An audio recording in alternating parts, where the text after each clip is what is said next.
In our most recent video, we spent a day driving along the Virginia half of the Blue Ridge Parkway. We took our time and stopped to see the sights as we drove.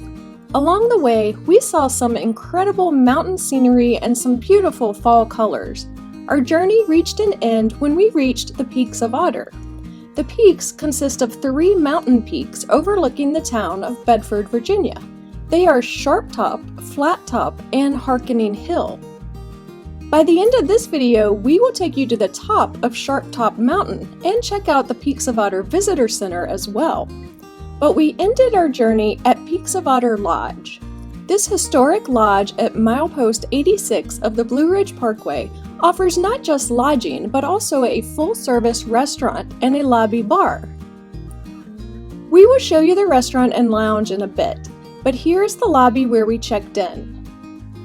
A short drive up a hill from the lobby is the lodging building, with all the rooms having a view of the lake and Sharp Top. Which brings us to our room tour. The front door to all the rooms here open to an outdoor corridor, motel style, facing the parking lot. There's a screen door, so if the weather is nice, you can leave your main door open and let a bit of the mountain breeze in. As you enter, the bathroom is to your right. It has a shower bathtub combo with body wash, shampoo, and conditioner pumps on the wall. There was even a 5-minute hourglass on the wall of the shower that you could turn over to help you be aware of how long you were showering and how much water you were wasting. I didn't beat the timer, but the timer didn't beat me by much either.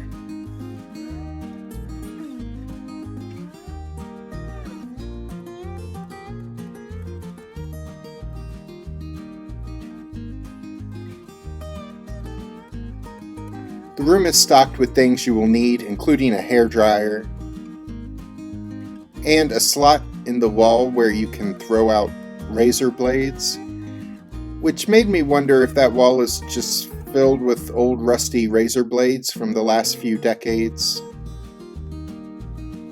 There's also a sign instructing guests to open the bathroom window for ventilation when the shower is in use.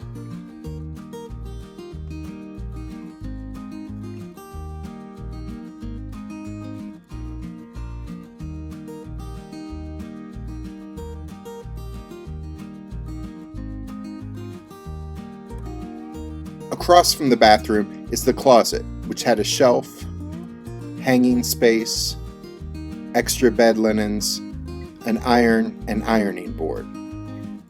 This room cost us $354 plus taxes and fees for our one-night stay. It had 2 double beds,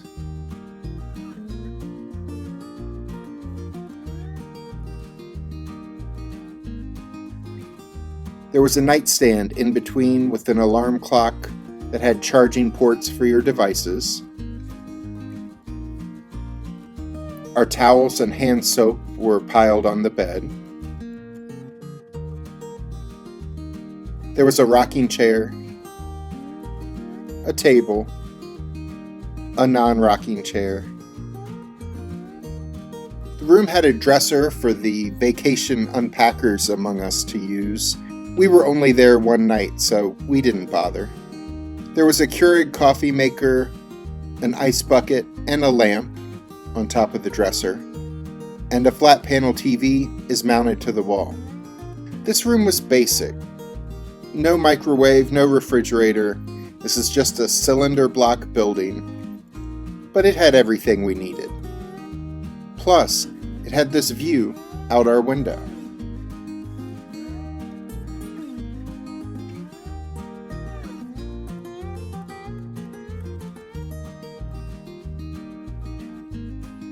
And through our room's back door, we had a patio with a couple of chairs where we sat to admire our view of the lake and Sharp Top Mountain.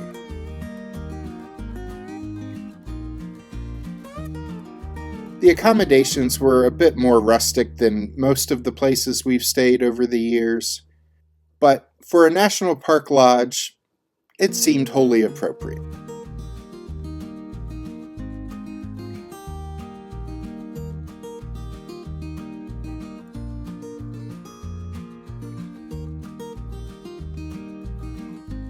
After relaxing on our patio and enjoying the view for a bit, we headed back to the main lobby to get on the wait list for a table at the resort's dining option, the Lakeview Restaurant.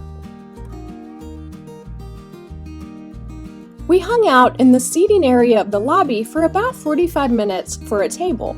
They don't take reservations.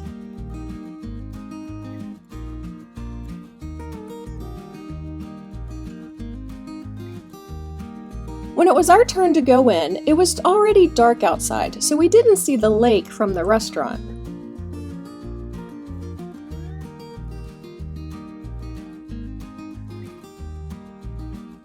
Here's a look at the dinner menu.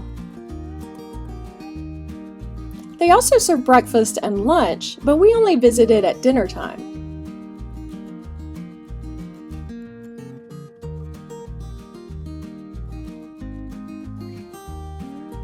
I had a blackberry margarita. Jack had a soft drink. For dinner, he ordered the Sharp Top Burger with lettuce, tomato, pickle, and cheese for $14.95. It came with fries. He liked it all right. I had the Salmon Florentino, featuring grilled salmon, wilted spinach, garlic mashed potatoes, and garlic herb sauce, also for $14.95. It wasn't bad.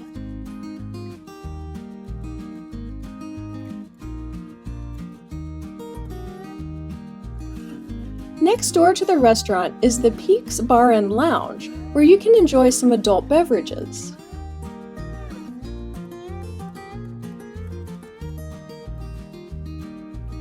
We then went downstairs to check out a game room your family can enjoy with blocks and chess and board games.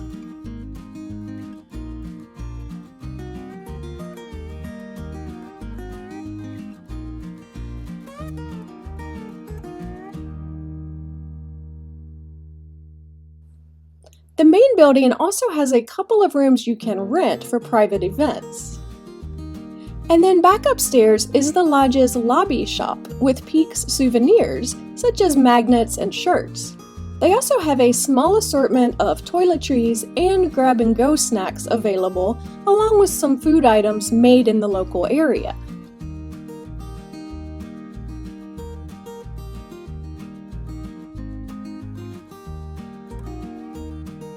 The next morning, we took a walk around Abbott Lake, a man-made lake behind the lodge. The trail around the lake is a 1-mile loop. It's one of 7 hiking trails at Peaks of Otter, and it's the only one that is ADA accessible.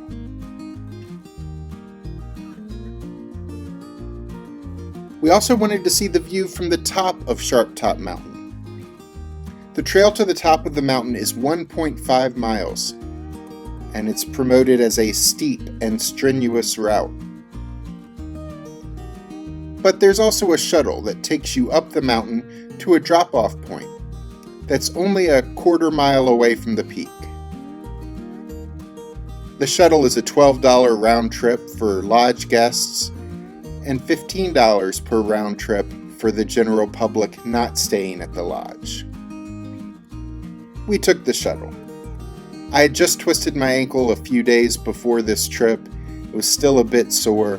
While I felt okay walking on the paved trail around the lake, I wasn't sure how my ankle would feel on a steep and strenuous trail up and then all the way back down the mountain. You should know, though, that while the trail is shorter and probably easier if you take the shuttle bus up most of the way, it's still not really an easy hike. A lot of the quarter-mile trail we went up consists of stairs that were made out of stones that have been placed along the trail. The stones are uneven, and most of the way up, there's no handrail at all until you get near the top. So there's nothing to hold on to steady yourself as you climb up the uneven stairs. While the shuttle bus does make the trip easier, anyone who would have difficulty climbing uneven stairs with no handrail may be better off enjoying the view from the lake below. Near the top, there is a stone structure that was built around 1925 as a shelter for people to stop for lunch. It replaced an older, similar structure that was built on that spot shortly before the Civil War.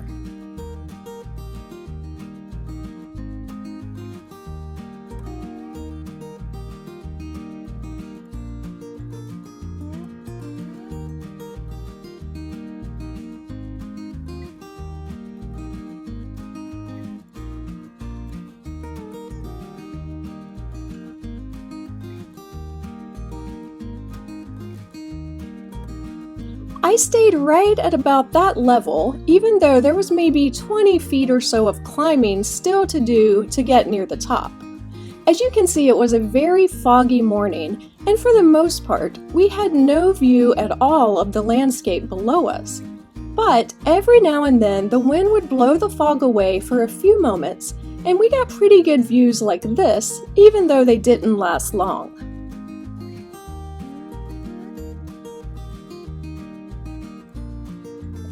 There were people who climbed the rock all the way at the top of Sharp Top Mountain, as you can see. And Jack climbed up another flight of stairs to get closer to the top, but he didn't climb all the way to the top of it either. After we came down from the mountain, we visited the Peaks of Otter Visitor Center.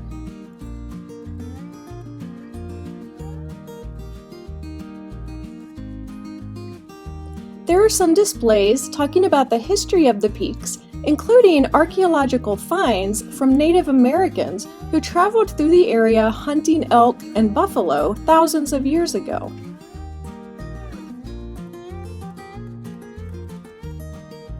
There's also information about the more recent histories of the last few hundred years and the towns that grew up in the area and the tourism that became common near these peaks.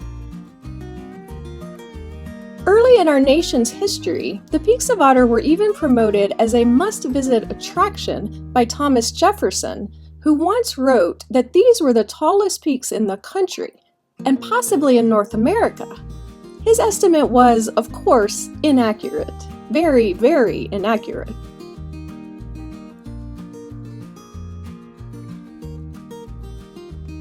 Behind the visitor center is an amphitheater and the entrance to a couple of the Peaks of Otter trails. If you take the Harkening Hill Trail, look for signs for Johnson Farm. It is a historic, restored farm that you can visit in the summer when they have costumed interpreters showing guests what farm life was like in the early 1900s. The Peaks of Otter Lodge has just closed for the season. It will reopen in spring, and we are told some room refurbishments will take place this winter at the lodge. You can hike the Peaks of Otter trails in the winter, though the shuttle bus service has closed and will reopen in spring. Click the links at the end of this video to see more adventures we've had on and around the Blue Ridge Parkway, and be sure to subscribe and click the notification bell so you will know the next time we're traveling through.